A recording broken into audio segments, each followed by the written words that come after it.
बताएंगे। त्रिकोणमिति में हम 2 वीडियो डाल चुके हैं, जिसको देखकर आप समझ सकते हैं कि त्रिकोणमिति में सूत्र के बारे में पता चल गया होगा आपको। और जहां तक बता दिए थे हम आपको कि त्रिकोणमिति में भुजाओं और कोण के साथ जो संबंध स्थापित हुआ था वो भी आपको बता दिए थे हम। अब हम त्रिकोणमिति में यह भी बताना चाहेंगे कि समकोण त्रिभुज का प्रयोग जो है, ये जो आपका समकोण त्रिभुज है, सिर्फ समकोण त्रिभुज का प्रयोग, तो त्रिकोणमिति का प्रयोग क्यों करेंगे, समकोण त्रिभुज का प्रयोग क्यों करेंगे और त्रिकोणमिति का क्यों प्रयोग हुआ। तो सबसे पहले इसलिए प्रयोग हुआ, त्रिकोणमिति की तरफ से हम जानते हैं। मान लीजिए कि एक मीनार है, मीनार खड़ा है।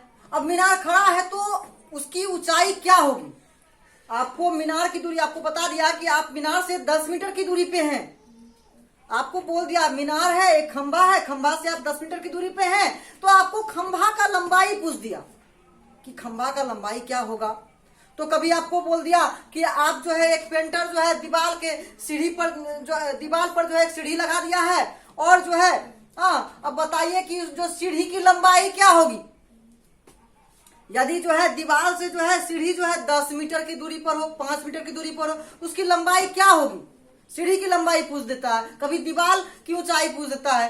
तो इस सब के लिए हमको त्रिकोणमिति का प्रयोग करना पड़ा, यही है त्रिकोणमिति। तो त्रिकोणमिति के लिए हम लोग सिर्फ और सिर्फ राइट एंगल ट्रायंगल का प्रयोग करेंगे, यानी समकोण त्रिभुज का ही प्रयोग करेंगे, दूसरा त्रिभुज का प्रयोग नहीं करना है। अब समकोण त्रिभुज में क्या बताए थे हम, ये 90 डिग्री का होता है, एकदम क्लियर है, यहां तक कहीं समझने वाली बात है क्या। ये 90 डिग्री का कैसे पहचानेंगे, एल आकार का जो होता है, जहां पर एल बनता है, ये भी आपका समकोण त्रिभुज हुआ। यहाँ पे भी आपका एल बनता है ना, ये समकोण त्रिभुज हुआ। जहां पे आपका एल बन गया, समझ जाइए वो कोण जो है 90 डिग्री का बनता है। और जिस त्रिभुज में एक कोण 90 डिग्री हो वो समकोण त्रिभुज होता है। ठीक है बच्चों। अब जो है जो आपका 90 डिग्री के सामने का कोण होगा वो आपका कर्ण होगा। ये जो आपका 90 डिग्री के सामने का कोण है ये कर्ण। अब 2 भुजा है आपके पास, एक ये और ये के। अब ये वाला जो होगा आपका, ये वाला आपका लंब हो जाएगा, क्योंकि शीर्ष से डाला गया लंब होता है, और ये वाला आपका आधार होगा। ये दोनों आपका बदलेगा भी, कब बदलेगा अभी बताएंगे, तुरंत बता रहे हैं कि कब बदलेगा। ये इसको आधार को व्यास कहते हैं, लंब को परपेंडिकुलर कहते हैं, इसलिए पी से सूचित किए। आधार को बी कहते हैं यानी व्यास, और कर्ण को हाइपोटेनस कहते हैं। ठीक है, तो इस तरह से कर्ण को एच, लंब को पी, आधार को बी। अब शर्त यहाँ पर यह होता है कि इसको देखिए, अब इसमें मिटाते हैं हम। अब बताएंगे हम कि जो है कहां पर कैसे कैसे लंब और आधार चेंज होता है। तो देखिए ये दोनों कोण जो है न्यून कोण होता है। एक त्रिभुज में एक समकोण हो गया, बाकी 2 कोण न्यून कोण होता है। अब बोलेगा सर ये कैसे होता है, तो एक त्रिभुज का तीनों कोणों का योग 180 होता है, एकदम 100%। 90 उसमें माइनस कर दे, चूंकि एक कोण तो 90 हो गया। अब 90 हो गया, 90 इसमें माइनस करेंगे तो बचेगा कितना, 90 ही ना बचेगा। अब 90 बचेगा तो दोनों कोण जोड़ के ना 90 पूरेगा। अच्छा, दोनों कोण जोड़ के 90 पूरेगा तो देखिए ये दोनों कोण, ये वाला कोण मान लीजिए इसका नाम ए है, इसका नाम बी है, तो ए जोड़ बी मिलके कितना पूरा, 90 पूरा। और अगर न्यून कोण किसको कहते हैं, तो 90 डिग्री से छोटा। अब 2 कोण जब 90 पूरेगा, इसका मतलब एगो 60 है, एगो 30 है, एगो 50 है तो एगो 40 है, एगो 80 है तो एगो 10 है। मतलब ऐसा नहीं होगा कि 90 से दोनों कम होगा, तब ना दोनों जोड़ के 90 पूरेगा। और जब 90 से छोटा है दोनों तो न्यून कोण ही ना होगा। अरे दोनों से जब 90 छोटा है, एक अकेला मान लीजिए ये 90 है, अगर इसको भी 90 रख देंगे, ये दोनों मिलकर 180 पूरा देगा। तो फिर दोनों मिलकर 180 पूरा देगा, ये तीसरा कोण क्या 0 का थोड़ी बनेगा। इसका मतलब चाहे तो ये 50 है तो ये 40 है, ये 60 है तो ये 30 है, ये 60 है तो ये 30 है, भैया ये 45 है तो ये 45 होगा ना। इसका मतलब ये दोनों कोण तो न्यून कोण हुआ और ये समकोण हुआ। इसका मतलब एक समकोण त्रिभुज में एक 90 डिग्री का कोण और 2 न्यून कोण होता है, ये याद रखना है। ठीक है, अब इसको देखिए बताते एक चीज और, लंब और आधार कैसे चेंज होता है। लंब और आधार,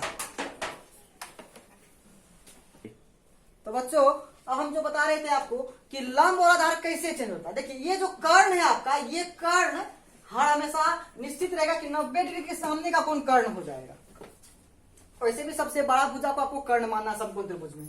अब बचा कि ये वाला कोण और ये वाला कोण के सामने वाला कोण जो होता है, जैसे मान लीजिए आपको बोल दिया कोण ए, बोल देगा कोण ए, तो कोण ए का जो सामने पड़ेगा उसी को कहेंगे लंब। अगर कोण सी जहां पे लिखा रहेगा उसके सामने कहेगा तो वो हो जाएगा लंब। यानी अगर ये बोलेगा तो इसके सामने वाला लंब, अगर ये बोलेगा तो इसके सामने वाला लंब। कैसे देखिए, दिखाते हैं। ये देखिए ए है, ये बी है और ये सी है। मान लीजिए आपको बोल देगा इस पे थीटा रखेंगे, तो इस पे थीटा रखेंगे तो क्या होगा, इसके सामने वाला लंब होगा ना। ये तो आपका कर्ण है, तो बचा क्या, यही ना आधार होगा। अगर आपको ये बोल देगा कि नहीं भाई हमको इस पे नहीं रखना है, हमको जो है इस पे थीटा रखना है, तो इस पे थीटा रखना है, तो ये वाला लंब और ये वाला आधार। कर्ण आपका निश्चित है, कर्ण नहीं बदलेगा, याद रखना है। तो आशा करते होंगे, हम आशा कर रहे हैं कि ये आपको समझ में अच्छा से आ गया होगा। अब हम बता रहे हैं आपको क्या कि क्या यहां पे जो है, यहां पर भी थीटा रख सकते हैं? क्या आपका बी पर भी थीटा रख सकता है, ये वाला समकोण पर? एकदम नहीं, क्योंकि सामने वाला आपको हम बता चुके हैं कर्ण होगा और थीटा के सामने वाला तो आपका लंब कहलाता है, तो हो ही नहीं सकता है ना। इस पे तो थीटा हो ही नहीं सकता है, अरे इसी पे ना होगा, चाहे तो इस पे होगा चाहे तो इस पे होगा। तो आशा करते हैं कि आप अच्छा से समझ गए होंगे कि जो है थीटा सिर्फ और सिर्फ न्यून कोण पे ही रखते हैं, समकोण पर नहीं रखते हैं। ठीक है, अब हम जो बताने जा रहे हैं वो काफी भयानक होगा। देखिए आपके लिए बड़ा ही मजेदार टॉपिक होगा ये कि साइन जो है, ये साइन और साइन के साथ ये थीटा। अब यहां कोई जरूरी नहीं कि थीटा लाएंगे, हम ए भी ले सकते हैं, हम बी भी ले सकते हैं, हम सी भी ले सकते हैं। मेरा इच्छा है कि हम साइन के साथ ए ले, बी ले, सी ले, क्या ले। अगर आपको मान लीजिए यहां पर साइन ए लिखा है और ये ए बी सी त्रिभुज है, तो यानी इसके पर थीटा बोला रखने के लिए ए पर, इसके सामने नीचे वाला लंब लेना है। हाँ अच्छा, मान लीजिए आपको अगर इसी में बोल दिया cos सी निकालने, तो इसका मतलब इसी का लंब नहीं यूज कर देना, इसमें सी पर थीटा रखना है तब, और सी से थीटा सामने वाला इसका लंब होगा। यही याद रखना है, बहुत बड़ा इंपॉर्टेंट चीज क्या है, इंपॉर्टेंट क्या है इसमें। अगर मान लीजिए यहां पर सी है, यहां पर इसका ए है और यहां पर बी है, तो यहां पर अगर थीटा रखते हैं तो सामने वाला लंब लेना है। मान लीजिए आपको अगर tan बी पूछ दिया, इसके सामने लंब लेना है। और अगर ये नहीं पूछ के आपको ये पूछ दिया, यानी tan सी पूछ दिया, तो ये वाला थीटा लेना है। और मान लीजिए दोनों पूछ दिया, tan सी पूछ दिया, tan बी पूछ दिया, दोनों का मान अलग अलग हो नहीं होगा, होगा कि नहीं होगा? दोनों का मान अलग अलग हो जाएगा। tan सी का मान पूछेगा तो लंब ये होगा, tan बी पूछेगा तो लंब ये होगा। और जब कर्ण तो मेरा निश्चित है, कर्ण क्या होगा, तो मेरा आधार तो नीचे वाला होगा ना, अगर ये वाला थीटा हुआ तो। और उसी तरह इसमें जो है आपका थीटा का मान सामने वाला लंब हो जाएगा, नीचे वाला आधार हो जाएगा और ये वाला कर्ण हो जाएगा। इस तरह से हम समझ रहे हैं कि ये आपका कंप्लीट हो जाएगा, लंब, आधार और कर्ण। अब जो है, अब चलेंगे हम पाइथागोरस प्रमेय जो आपको कल बताए थे, उसमें सूत्र आपको बताए थे, कर्ण स्क्वायर बराबर लंब स्क्वायर जो आधार स्क्वायर। कर्ण को क्या बोलते हैं, एच स्क्वायर। लंब को क्या बोलते हैं, पी स्क्वायर, पी बोलते हैं, लंब को पी बोलते हैं। और आधार को क्या बोलते हैं, बी बोलते हैं, तो बी का स्क्वायर। कर्ण को क्या बोलते हैं, एच, एच का स्क्वायर। लंब को क्या बोलते हैं, पी, तो पी का स्क्वायर। आधार को क्या बोलते हैं, बी, तो बी का स्क्वायर। तो इस तरह से आप चाहे तो ये सूत्र याद कर लीजिए पाइथागोरस के लिए, चाहे तो ये सूत्र याद कर लीजिए। आप दोनों ही सूत्र जो है, चाहे हिंदी में याद कर लीजिए चाहे इंग्लिश में, इंपॉर्टेंट है। ठीक है, तो इस तरह से जो है अब हम आपको चलेंगे साइन और कॉस के समझ में। कल क्या बताए थे आपको, साइन, कॉस, टेन के बाद। तो देखिए अब जो है, अब हम क्या बताने वाले हैं, ये जो आपका त्रिकोणमिति का 6 है, sine theta, cos theta, tan theta, उसके बाद आपका देखिए कॉट थीटा, सेक थीटा और एक आपका है कोसेक थीटा। ये जो आपका 6 मान है, ये देखिए इसमें जो है ये 3 को आप अलग कर दीजिए और ये 3 को अलग कर दीजिए। ये हो गया आपका कॉट थीटा, ये हो गया आपका सेक थीटा, ये हो गया आपका कोसेक थीटा। अब ये 3 का जो है ये वाला बड़ा भाग है, ये 3 और ये 3 ये दोनों आपस में उल्टा है। कौन किसका उल्टा है कैसे पता करेंगे ये बता रहे हैं। अच्छा, हम लोग जो है जैसे ही पढ़ना चालू करते हैं बहुत कम आदमी जो है त्रिकोणमिति बोलता है। बोलता क्या है, अरे साइन कोस ने पढ़ा है, अरे साइन कोस ने पढ़ा है।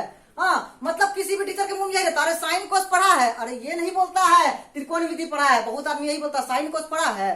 तो मतलब क्या, शुरुआत में नाम किसका था, साइन, यानी बड़का बेटा का नाम बहुत पहले आ जाता है। तो ये जो है ना साइन समझ लीजिए बड़ा बेटा है, ठीक है। अब जो है तीनों का शादी जो है लड़की है ये लड़का है, तीनों का शादी इससे करवाएंगे। चूज करेगा, पसंद करेगा, तीनों जो है ना पसंद किया कि कौन किसको पसंद करेगा।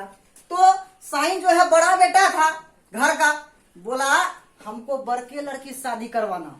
हाँ, तो देखने में जो है पूरा सुंदर थी कोसेक, हाँ लंबा पतली उतली थी, तो बोली हमको जो है लमकी से शादी करवाओ।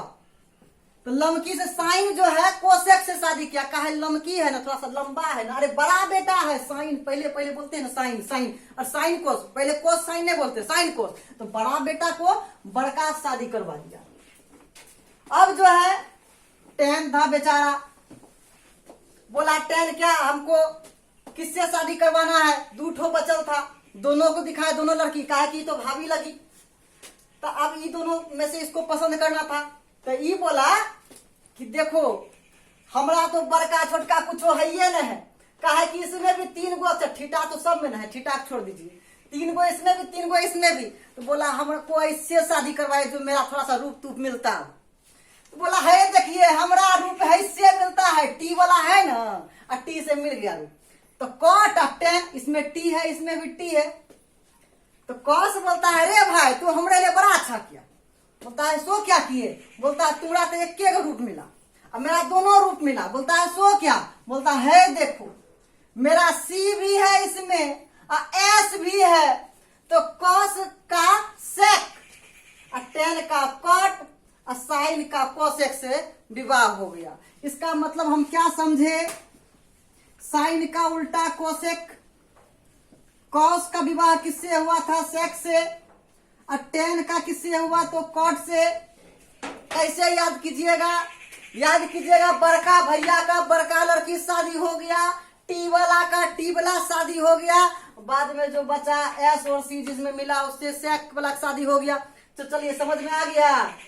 अब आज का वीडियो जो है यहाँ पर हम आज 2 वीडियो देंगे, आज वीडियो यहीं पे समाप्त करेंगे, ठीक है बच्चों। और दूसरा वीडियो भी हम थोड़ी देर में आपको देंगे।